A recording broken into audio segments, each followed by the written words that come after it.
I'm curious what you think future generations should know, and if there's anything that needs to be in school curriculums to teach younger people financial literacy as we move forward.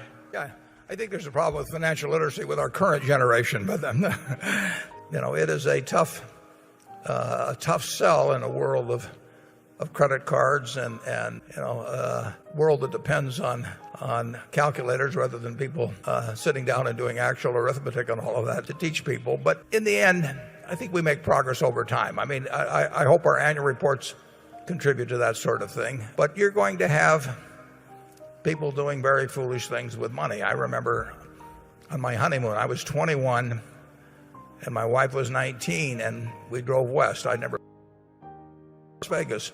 It was 1952, and we stopped at the Flamingo, and people were better dressed in the casinos then, and there were a bunch of Omaha fellows that actually owned part of the Flamingo at that time. Terribly nice to us, but I looked around at that casino and I saw all kinds of well-dressed people who had traveled thousands of miles to do something very dumb. And I thought, this is a country where you're going to get very rich. If people are going to get on a plane in New York and fly a couple thousand miles to stand there and do things with a mathematical expectation that's negative on every action they take, it's a world of opportunity. So I recommend that you work with your students. I started teaching at the University of Omaha, when I was 21, and you work with your students to make them literate, and they will have a terrific advantage. Charlie?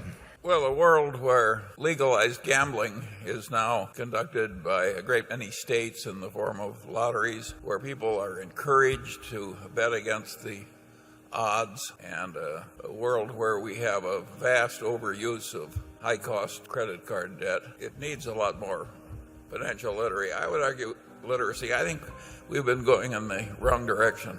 So I don't think you can teach people high finance who can't use a credit card intelligently. Yeah, if you're, I talk to students about that. If you're willing to pay 18 or 21% on a credit card, there's no way that you're going to financially come out borrowing money at those kind of rates, and I wouldn't know how to do it, and it's too bad. On the other hand, it's probably good for our business. I mean, we are looking for things that are mispriced, and the more people think that borrowing money on credit cards is intelligent, they probably will not think that doing long-term equity put contracts is intelligent. And we'll go our way and they'll go their way.